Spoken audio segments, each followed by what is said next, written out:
Good afternoon, students. So today we'll continue with our story, The Last Lesson. Poor man, it was in honor of the last lesson that he had put on his fine Sunday clothes, and now I understood why the old men of the village were sitting. तो यहाँ पे France कहता है कि अब मुझे पता चला कि मेरे टीचर आज ऐसे कपड़े क्यों पहन के आए थे जैसे वो संडे को पहनते हैं, और अब मुझे ये भी समझ में आया कि विलेजर्स आज हमारे स्कूल की बैक बेंचेस पे क्यों बैठे हैं. It was because they were sorry to, क्योंकि वो भी सॉरी फील कर रहे हैं that they had not gone to school any more, कि वो भी अपने स्कूल अब नहीं जा पाएंगे और वो ना ही आए. It was their way of thanking our master for his 40 years of faithful service. और ये विलेजर्स का एक तरीका है मास्टर को थैंक यू कहने का, जो उनने 40 साल की जो उनने सर्विस की है स्कूल में, end of showing their respect for the country that was there's no more. और अपनी कंट्री को रिस्पेक्ट शो करने के लिए उन्होंने वो वहाँ पे आकर बैठे हैं, अपने मास्टर को भी थैंकफुल हैं और अपनी कंट्री के लिए भी रिस्पेक्ट दिखाने के लिए वो वहाँ पे बैठे हैं. While I was thinking of all this, जब तक मैं ये सब सोच रहा था, I heard my name to call, मैंने अपना नाम सुना. It was my turn to recite, और मेरी बारी थी बोलने की. What would I not have given to be able to say that dreadful role for the participle all through.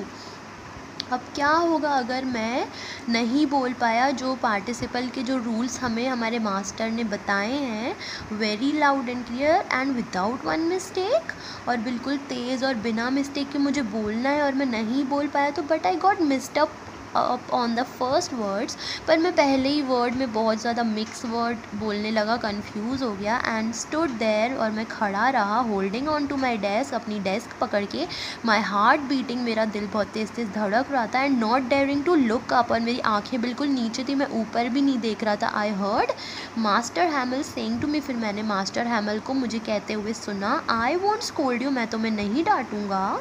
Little France, you must feel bad enough, मैं तुम्हें नहीं डांटूंगा पर तुम्हें सोचना चाहिए. See how it is every day we have said to ourselves, हम हमेशा खुद को बोलते हैं वाह I have plenty of time, मेरे पास बहुत सारा टाइम है, मैं कल पढ़ लूँगा, I will learn it tomorrow. अगर तुमसे कोई चीज़ नहीं बनती है तो मैंने क्या सीखा है, हमें सोचना चाहिए मेरे पास बहुत टाइम है और मैं इसे कल पढ़ लूँगा. And now you see where we have come out, और अब देखो अब हम कहाँ पहुँच गए. That's the great trouble with Alsace, she puts off learning till tomorrow. Now those fellows out there will have the right to say to you, how is it you pretend to be Frenchman and yet you can neither speak nor write your own language.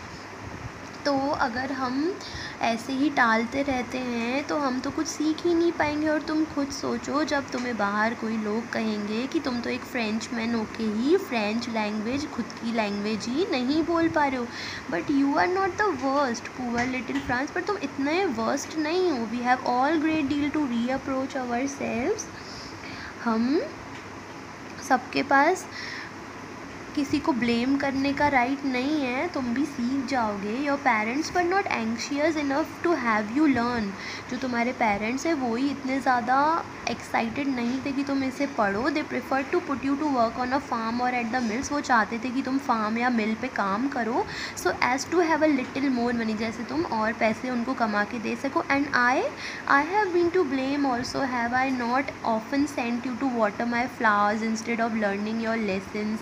And when I wanted to go fishing, did I not just give you a holiday? तो और मैंने क्या किया तुम्हारे साथ, मैंने तुम्हें blame किया और ना ही मैंने तुम्हें फ्लावर्स पे कभी पानी डालने को कहा, या मैंने तुम्हें ये भी नहीं कहा कि तुम उन लेसन्स को लर्न करो.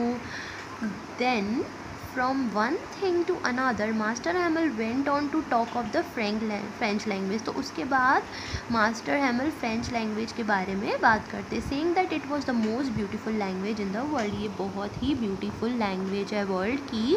the clearest, the most logical, जो बहुत ज़्यादा क्लियर और बहुत लॉजिकल है. that we must guard it among us and never forget it, और हमें इसे हमेशा याद रखना चाहिए, हमें इसे कभी भूलना नहीं चाहिए. because when people are enslaved, as long as they hold fast to their language, तो जब तक पीपल जो हैं वो इस लैंग्वेज को जब तक जल्दी से जल्दी पकड़ सकें, it is as if they had the key to their prison. Then he opened a grammar book and read us our lesson. फिर miss master Hamel grammar book open करके चैप्टर रीड करते हैं. I was amazed to see how well I understood it. और मैं आज शौक हूँ कि मैं कितना अच्छे से समझ पाता हूँ. All he said seemed so easy, so easy.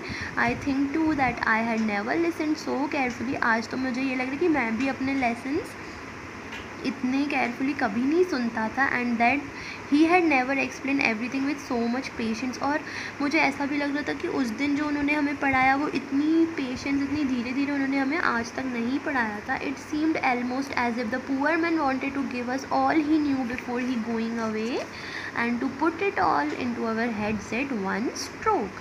तो ऐसा लग रहा था जो मास्टर हैमल है वो आज ही हमें सब कुछ सिखा देंगे. वो आज हमें इतनी सारी बातें बता रहे थे क्योंकि आज उनका वो लास्ट लेसन था. और ऐसा लग रहा था वो आज ही एक ही बार में ही सारी बातें हमारे हेड में डाल देंगे.